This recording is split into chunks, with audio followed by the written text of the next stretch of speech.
I think if you're really interested in photography and like taking pictures of people, but you don't have people to take pictures of, or you want to create a unique scene with your one of your favorite characters, that could be one reason to pick them up because they do look photo real, and people often mistake them in photos as real people.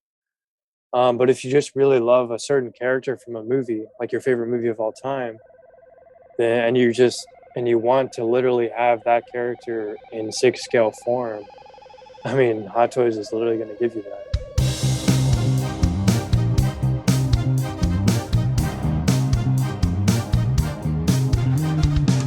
Hello, everyone. Welcome back to Out of the Box Podcast, where Steele and I, your host, get to talk about outside of the box ideas. Today, we have a really interesting topic. We're going to be talking about collectibles, our collectibles art, and specifically hot toys. So this is maybe something new for many, but I'm really interested in getting into this topic. But before we get into it, please, if this is something that you're interested in, you'd like to know more, leave a comment down below. Also, make sure to subscribe to our channel for more videos like this. So without further ado, let's kick it off still with All right. hot toys. Sounds good. Yeah, so Hot Toys are around me right now. I've been only collecting for the past, I think, year and a half, and it's a very expensive hobby, as we'll talk about later. But I discovered Hot Toys like actually probably like several years ago. I can't remember actually, but the first one I saw was this Joker Hot Toys figure. It's kind of similar to this one. It was like smaller like this. And I remember seeing photos of it online on Google. It just popped up somewhere. I can't remember where. And I was like, is that a real picture of like Heath Ledger as the Joker? Like I actually thought it was a real photo from the movie. And I was like, I don't remember that.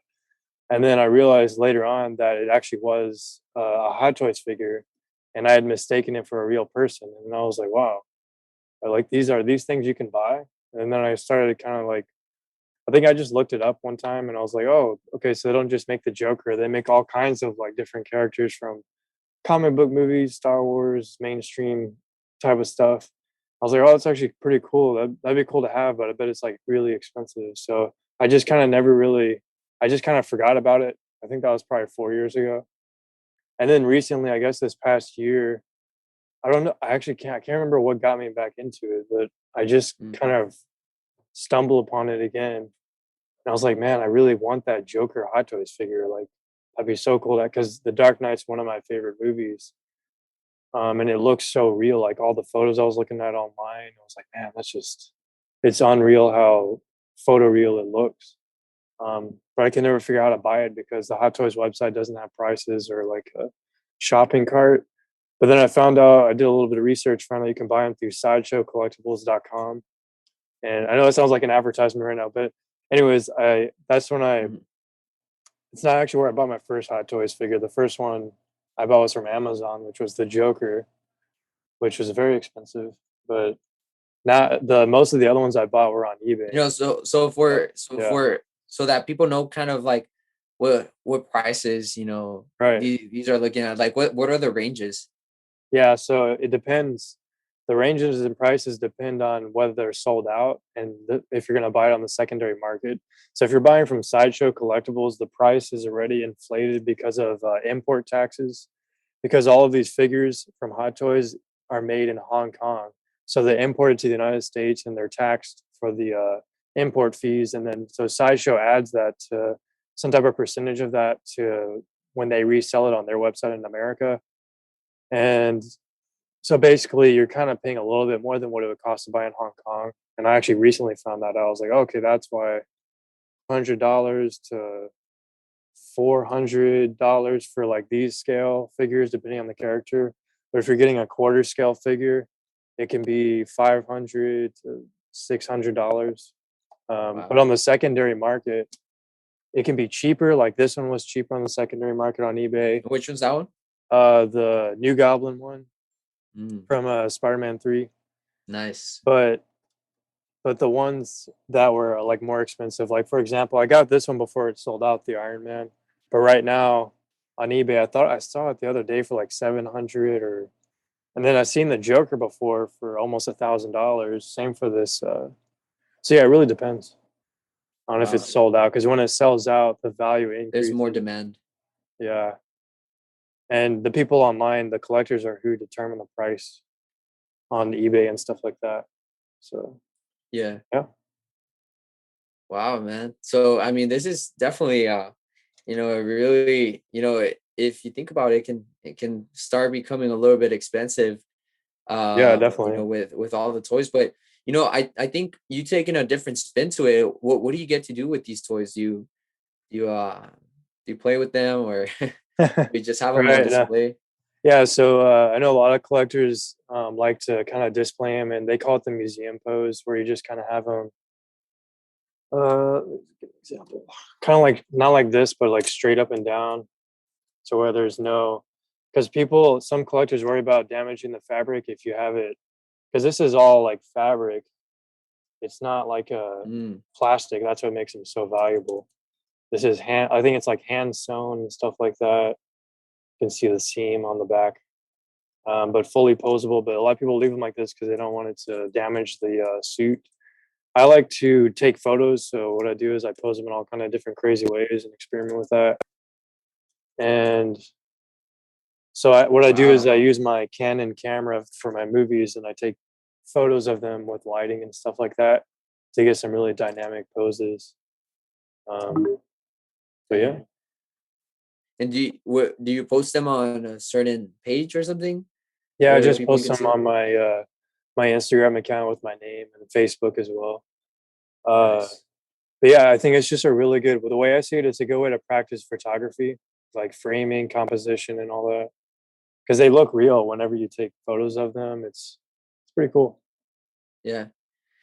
And so, do you think this is like an art form that people are discovering, or you know because I mean, essentially these are becoming collectibles the more that they come out with, the more rare it's going to be if they're selling out.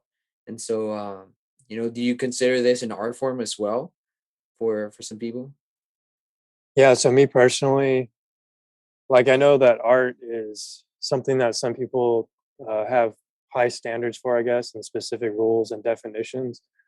And I kind of fall into that. Like obviously, like if you put a tomato on like a box in a room, like that's not art. That's just weird, you know. But like, so Hmm. I get that. Like I get claiming things as art is kind of like this new thing. Like anything can be art, and I'm kind of like, oh, I'm kind of cautious about that because I think when you start going down that path, then you kind of lose what art is and what it means. But these, I do think personally, I think they're a what form what of would art. you what would you say is your definition of art? Ah, man, well, I'm thinking about a book that I read once, kind of like I think it was philosophy. You know, something like art is an exaggeration of reality. It's a portrayal of reality that's slightly different from reality. Um, yeah. So, but the reason why, like sculptures, for example, like in back in the Greek and Roman times, they had sculptures that were pretty detailed and worth. I'm sure they were worth a lot. I mean, I don't know how that worked, but I mean, these are kind of like statues and sculptures in a way. And I don't just mean because of it's like a full figure. I mean, I'm talking about the head sculpts. Like a lot of the head sculpts look insanely realistic. This is Harry Osborn from Spider-Man 3. No, the camera's not picking it up as well. Um, but I think that's what bring draws me into these the most is the head sculpts and the paint applications on the heads because of how detailed and realistic it is. They Yeah. get the skin pores and all that stuff right, and it usually looks like the actor that they're trying to show. Yeah. Wow. I mean, I've seen some of these pictures that you posted, and honestly, it just really looks like the actual person itself, Yeah, especially if you can get the lighting correctly and everything. yeah. Whenever you have the lighting better, like right above, it looks insanely realistic. But yeah, I mean that's what I like the most about it. Like every time I buy one, and I'm like, okay, the head sculpt's gonna be amazing. They're usually really good. Like even like the tailoring of the clothing and all that. Like it doesn't feel Yeah. like a cheap doll. You know, it's actually really well done. And I think that's what amazes me about it the most. But the coolest thing I think about Hot Toys and my favorite thing about them, like one of their motto is like to make to take a figure from a movie and literally put it in 6 scale form in front of you. And so they don't just do really good with the head sculpts; they also do really good with the accessories. And by that I mean the accessories are functional; they actually move. This is a spring-loaded thing. The clip comes out, um, and even on the smaller ones, like the Batman, the Dark Knight, his little gun thing, it folds up just like in the movie. Wow. Into that, and it folds back out. So it's pretty cool how they go above and beyond. Like that's what I like about them. They really go above and beyond with that sort of stuff. Yeah, even the recent one that you got, the Iron Man. I mean, you take off the front part, the wow, yeah, and it just looks like Tony Stark. I mean, Yeah, like what do you think about Hot Toys as being kind of like an outsider, I guess? 'Cause I know I've talked to yeah, you I about mean, it before. I personally don't own any Hot Toys at the moment. But I just, it just amazes me to see how, how complex, like realistic these toys are being created. I mean, it honestly feels like you actually have the real person or the real, character in your hands. It's not, and I think that's, as a kid, when you have the toy, whether that be Spider-Man, Superman, or whatever that might be, it just feels like, you're participating in that you just find so amazing. And, Right, it's almost like, I think back then, like you said, sculptures, paintings, people wanted to have them at their house, or, have them somewhere where they can see them, because it represented something that they found valuable, so that they right, could also show other people, like, hey, look at this painting, look at this sculpture that I have made by this amazing sculptor or something. And so in a way, it's also, you know, saying to the world, this is who I am, right? And for right. you in this case, collecting all these things, I mean, look at that. Like, it looks so crazy. Yeah, Like, it does. it shows that you yourself, are willing to spend money for something that's outside of the box. That's something that's, Right, amazing. And in this case, through this art form, or this collectible toys, right? And so yeah, I think, and I think, like, we've seen the movement of NFTs. That's something that's going on right now, digital art. It's right. something that's digital, it's not physical. You can't have it here in your hands. And so I think it's wherever we go in our attention, whether that be physically or virtually, there's going to be ways to continue to show off in the world, through art, through collectibles. Right now, I mean, there's people paying $50,000, $60,000 for a digital piece of art, which back then, people would never thought of having created a career through art, Right, exactly. virtually. And so I think we're seeing the new era of art. And, essentially, there's also this program now or various programs where you can create virtual reality. And so people are creating paintings in virtual reality, and, probably already creating sculptures as well as we talk. So, I think this is the collectible aspect of things is really interesting. And, it'll continue to exist throughout time. Collectibles through game cards, even, Yu-Gi-Oh. Back then, when you had the Yu-Gi-Oh cards, I remember there was some of the Oh fake yeah, ones, and then some of the real ones that actually had the real symbol. And so right. And continues till this day. And I mean, yeah, no, you're right about that. Yeah, because I think what it comes down to, because I thought about this, it's about what you put your value. Where do you put your value? mm, Um, some people put value in cars and they collect expensive cars. Some people put value in buying a boat or fine china. Fine china can be really expensive, and mhm. some people like to collect that. And I think it really just kind of depends on what you value the most in life. And yeah, I mean, it kind of gives, it kind of like guides what you spend your most of your money on, I think, in some way. Hmm. Yeah, and also, you know, like you said, the demand, of things, where people Right. find their value. So it happens to be that, you know, because essentially all of this that all the toys that you have, they're intellectual property, right? Something people created one day. They thought about the Joker, they thought about Batman, and they created it into a toy, right? Right. And people found value in it because they felt connected to the mission that the character had, right? And so, I mean, I Yeah. can just imagine if people are able to create toys like this, essentially they're going to be able to create robots like this too. Imagine like a real life looking person robot. If they, Yeah. I mean, think about it. If they're able to create it already like this in toy form, you know, Oh they're yeah, they're dude. probably I've already making actually, robots. I have seen some really realistic robots with like silicone skin and stuff like that, and it's like an uncanny valley kind of feeling, like when you see them move, because it's unnatural, because there's something slightly off. And I've seen that, and then I've also seen them developing robots in other countries with artificial intelligence too. Um, yeah, the future, right? Yeah, it's interesting. Yeah, people have all But kinds of different opinions about that too. But yeah.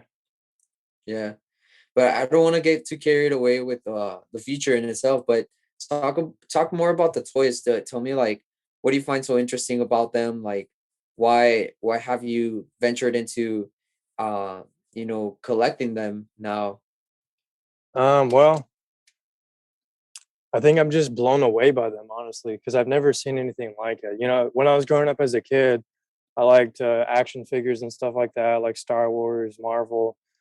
But then, I grew out of it as I got older, and I still kind of like Legos, because you can actually really do all kinds of crazy stuff with those and the Mhm. creative aspect of it. But I think with these, it just blows me away so much. And they're actually not even made for children, and it actually says like, I think age 17 and up on the packages and stuff like that.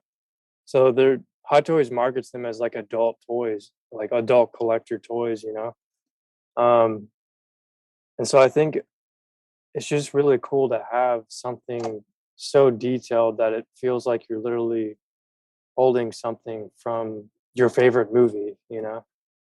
But at the same time, I'm not going to say they're perfect. And other collectors will say this too. Like, they're fragile. They're not as durable as people think. Like, because they're not really designed to be played with. They're really designed for I think what, and I could be wrong. I think they're like designed for photography and for display mainly. They're not meant to be like, because I've had some of them kind of break a little bit, like the Harley Quinn, because I posed her in like photos and stuff. It's like starting to tear right there. You see, Mm. so things, and like Batman's knee pad thing came off. I had to glue it back on. I had to glue Daredevil's thing back on my back because it came off. And some collectors will complain about this because it is a high dollar you're paying for them, and you'd expect it to not really fall apart. So I can go back and forth and kind of understand that, because you expect, if you're going to spend that kind of money, you expect it to hold up. But like I said, at the same time, they're not really designed to be rough with, to roughhouse with. Um, so yeah, I mean, I guess just keeping that in mind. Yeah. And yeah, I mean, yeah, So once you get tired of seeing one character, do you ever sell it, or have you ever sold one of yours back yeah. in the market? I sold the Wonder Woman one that I had from Batman versus Superman. I think it was, or no, it was Justice League. Just because I don't know, it just kind of like got dull the more I had it, and I guess it's not my favorite character. So that's Mhm. something to advise collectors as well. Like, if you're gonna invest in one of these figures, definitely don't do it just for the hell of it. Like, do it and actually really think about, do you really want this character? Do you like this character? Because if not, you might end up regretting it, and then you end up selling it later on. You might not even get your money back. So yeah. Mhm. But another thing And that's so, going on right now is is Hot Toys is having a lot of delays, and people aren't sure if it's because of the coronavirus Mm. or because of other reasons. So most of the Hot Toys figures that now are on pre-order, and they're not even been released for the past year. So yeah. Wow. And so, I guess tell me, I want to get deeper into, why collect Hot Toys? Like, what would you recommend for somebody that's looking at Hot Toys? Why get into collecting this type of toy? Well, I mean, I think if you're really interested in photography and like taking pictures of people, but you don't have people to take pictures of, or you want to create a unique scene with your one of your favorite characters, that could be one reason to pick them up because they do look photo real, and people often mistake them in photos as real people. But if you just really love a certain character from a movie, like your favorite movie of all time, then and you want to literally have that character in 6 scale form, I mean, Hot Toys is literally going to give you that. Like I said, they're not perfect. Like people complain about this figure because the posability is very minimal, and that's just because of the thickness of the suit. And each figure is different because of the different types of materials they use. So yeah, that's another thing that kind of comes into play, when you're buying them, Mhm. I guess. Gotcha. Um, yeah, Yeah, that's interesting. All right.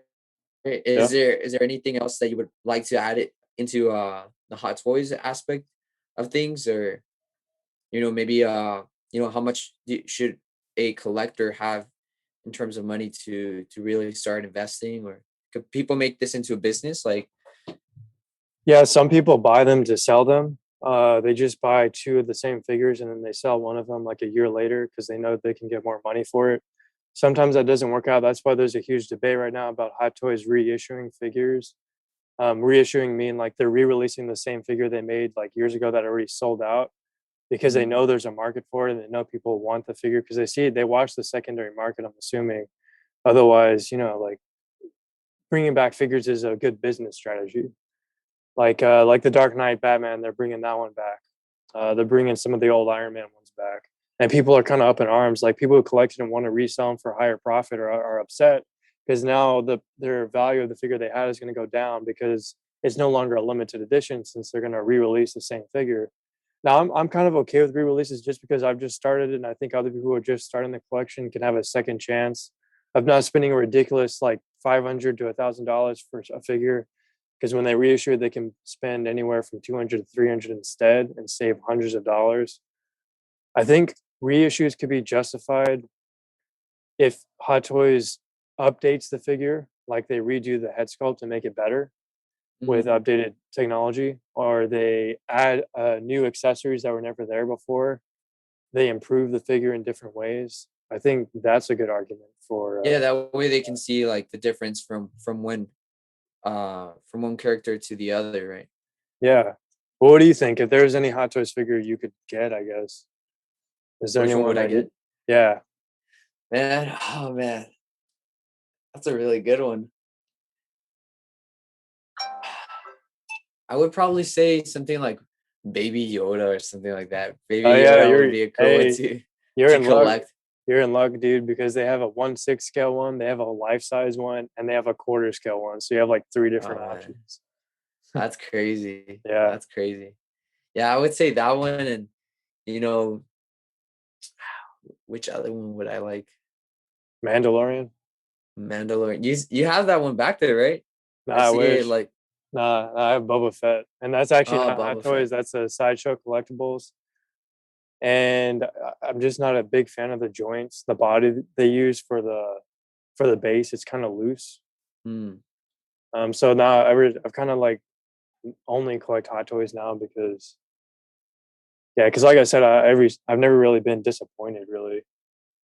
But yeah, any final thoughts? Like, do you think statues or Hot Toys are better? Because like statues, you can't move them around. You know? Hmm. I think in itself, they all have their purpose, but if you want to take it in the terms of, you know, how easy it's to transport them, like to move them, to sell them, I think Hot Toys is definitely the way to go, because it's easier to move them around. If you want to sell them, it's there's a bigger market than statues, which are a little bit bigger, more expensive.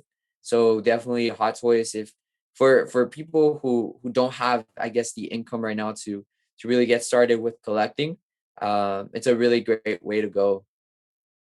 Yeah, definitely. Yeah. I guess just, collect what you love. Yep. Yeah. Sounds good.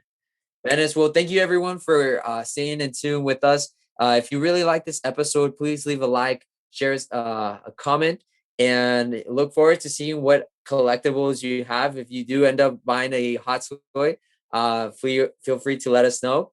And until next time, we'll see you soon.